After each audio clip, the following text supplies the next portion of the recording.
Challenge Day 11. Today my mom gave me 3 topics to write about. It's pretty much as last time, spring, summer, fall, or winter. But today, instead of fall, I'm going to write about summer.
going to read it. Summer. I like summer. During summer, I eat ice cream. I like to eat chocolate ice cream. I like to go to the pool in summer. I swim in the pool. I like to eat outside in the summer. During summer, I like to take walks outside. I do not go outside at the evening because little bugs will bite. Summer is great. Oops, gotta add a punctuation after a sentence.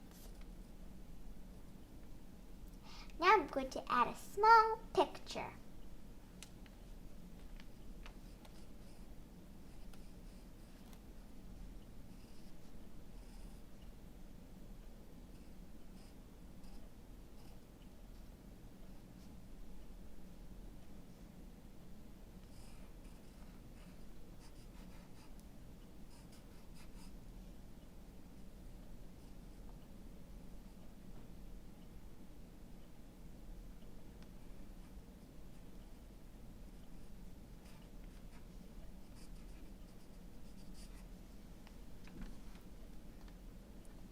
It's done for today.